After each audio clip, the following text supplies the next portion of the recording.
जय गुरुदेव। आज का वीडियो ये बताएगा आपको कि आपके जीवन में जो घटनाएं घट रही हैं वो किस कारण है। कई बार होता है कि हमें समझ में नहीं आता कि इस प्रकार के फल हमारे जीवन में क्यों देखने मिल रहा है, जबकि हमने किसी प्रकार का इस तरह का तो कोई कृत्य किया नहीं है जिसका फल ये मिले। तो ऐसा अनेक लोग कहते हुए सुने जा सकते हैं। तो इस विषय के ऊपर ये वीडियो है। इस सृष्टि को अनादि माना है। यह युगों के अनुसार अपने नियम से चलती है। वेद में इस बात को कहते हैं धाता यथा पूर्वम कल्पयत। यह वाक्य ही इस बात की पुष्टि करता है कि एक प्रलय के पीछे जब सृष्टि होती है तो पहले के अनुसार ही पांच भौतिक सृष्टि होती है। ब्रह्मादि, वृक्ष, पिपलिकांत, ये जीव सृष्टि, या लता, गुल्म, गिरी, नदी आदि स्थावर सृष्टि सदा जीवों के कर्मानुसार ही हुआ करती है। भगवान श्री कृष्ण ने गीता में स्पष्ट इसी बात को कहा है, कर्मानुबंधिनी मनुष्य लोके, कि सब जीव अपने अपने कर्मों के अनुसार संसार में जन्म ग्रहण करते हैं, इसमें संशय नहीं है। सृष्टि के पदार्थ असंख्य हैं, उन सबों में जीवों के कर्म अनुगत हैं।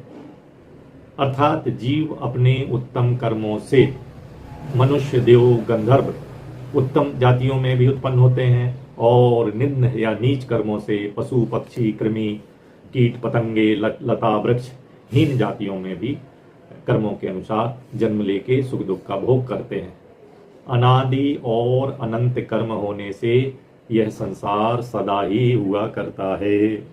भगवान शंकराचार्य जी ने कहा है, पुनरपि जननम पुनरपि मरणम पुनरपि जननी जठरे सहनम। यह प्रत्यक्ष भी देखा जाता है कि एक ही समय में राजा तथा रंक के पुत्र उत्पन्न होते हैं। उसमें राजा का पुत्र अनेक सुखों को भोगता है, जबकि रंक का पुत्र दुख सहने को ही उत्पन्न होता है। ये प्रश्न हमेशा लोग ज्योतिष के कटाक्ष करने के लिए कहते हैं कि एक ही समय में सब एक जैसा है, एक स्थान है, एक समय है, और वहाँ पे दो लोगों को जो है संतान जन्मती है और एक की संतान सुख भोगती है और एक की संतान दुख भोगती है, जबकि कुंडली एक सी बनती है। तो ऐसा क्यों है? विद्वान, मूर्ख, सती, उल्टा, दयालु, क्रूर इत्यादि एक ही समय में जन्म लेने पर भी अपने अपने कर्मानुसार भिन्न भिन्न स्वभाव के होते हैं। ये जितने नाम पढ़े गए हैं, विद्वान या मूर्ख या सती या उल्टा, ये एक ही समय में जन्म लेते हैं, लेकिन अपने कर्मों के अनुसार भिन्न भिन्न स्वभाव वाले हो जाते हैं। ये कौन से कर्म है? ये पूर्व जन्म के कर्म है।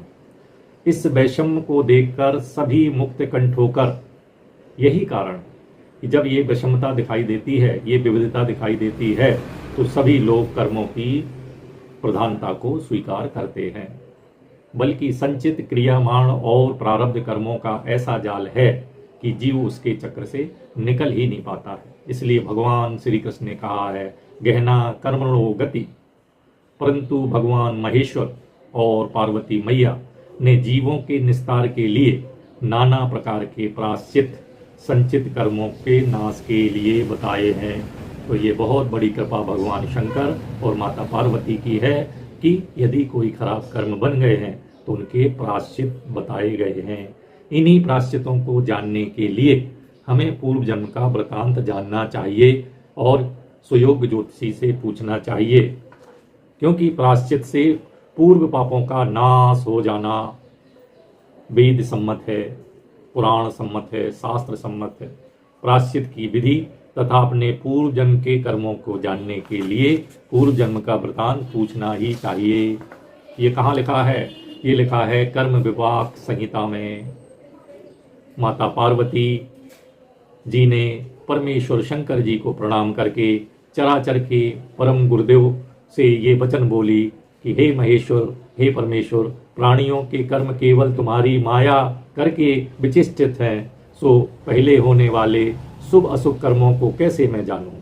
पार्वती मैया शंकर भगवान से कहते हैं कि जो शुभ अशुभ कर्म हैं पूर्व जन्म के, उसको मैं कैसे जान सकती हूँ? हे देव, हे परमेश्वर, संपूर्ण कृपा करके मेरे आगे इस रहस्य को कहिए। शिव जी कहते हैं, प्राणियों के स्वभाव से उत्पन्न हुए इस प्रकार के 3 प्रकार के कर्म। प्राणियों के स्वभाव से उत्पन्न हुए 3 प्रकार के कर्म हैं।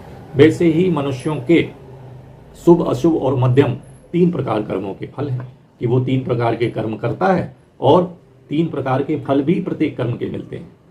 अशुभ कर्मों का फल पाताल लोक में अनेक प्रकार के नरकों में भोगा जाता है। यदि कोई मनुष्य अशुभ कर्म करता है तो पाताल लोक में जाके अनेक नरकों में उसका फल कष्ट के रूप में भोगा जाता है, जबकि शुभ कर्मों का फल स्वर्ग लोक में जाकर सुख के रूप में भोगा जाता है और मध्यम कर्मों का फल मनुष्य लोक में जन्म लेके भोगा जाता है।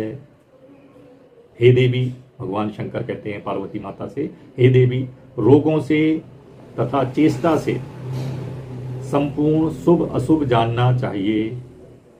यहाँ आप गौर कर लें कि रोगों से, व्यक्तियों के होने वाले रोगों से और उनकी चेष्टाओं से संपूर्ण शुभ अशुभ जानना चाहिए।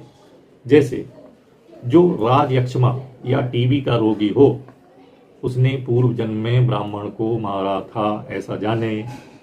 जो संतानहीन है, उसने पूर्व जन्म में अपने गोत्र वाले या गुरु को मारा था, गुरु को कष्ट दिया था। जो पांडु रोग वाला है, वो पूर्व जन्म में किसी भी देवी देवता को नहीं मानता था और उसका निरादर करता था। जिस व्यक्ति को सिर्फ लड़की संतान नहीं उत्पन्न हो, बार बार लड़की हो लड़का ना हो, उसने पूर्व जन्म में वेद शास्त्रों की निंदा की है, क्योंकि वेद भगवान कहा गया है तो वेद भगवान की निंदा की गई है। जिस व्यक्ति की स्त्री मर जाती है और बीच जीवन के सफर में वो अकेला होता है, उसने पूर्व जन्म में कन्याओं को मारा था और पक्षियों को मारा था, ऐसा जाने। जो मरी हुई संतान को उत्पन्न करता है या जिसकी संतान उत्पन्न होकर मर जाती है, वो मित्रद्रोही था, पूर्व जन्म में बालघाती था, पशुघाती था। जो इस जीवन में दरिद्र है, वो भूमि को हरने वाला, पराई निंदा करने वाला था। जो कुष्ठ रोगी है इस जन्म में, वह पूर्व जन्म में स्त्री का हरण करने वाला था। जो व्यक्ति इस जीवन में जन्म से अंधा है, वह पूर्व जन्म में शरीर का नाश करने वाला था, अर्थात गर्भ गिराने वाला था। इसलिए सलाह दी जाती है कि पूर्व जन्म का वृतांत जानना चाहिए। जान के क्या होगा, उससे प्रायश्चित पता चलेगा और हम प्रायश्चित को यदि विधि पूर्वक करेंगे तो हमारे बहुत से कष्ट दूर हो जाएंगे। क्योंकि अभी हमें पता नहीं चलता है कि जो कष्ट आ रहे हैं, इस प्रकार के कर्म तो हमने किए नहीं हैं, तो ये कष्ट क्यों आ रहे हैं। और इससे विविधता भी पता चलती है, एक ही समय में एक ही जगह में होने वाले संतान के फलों में अंतर आता है। यही कारण है कि कर्म विपाक संहिता या सुयोग ज्योतिषी से जो है पूर्व जन्म का वृतांत जानना चाहिए। जय गुरुदेव।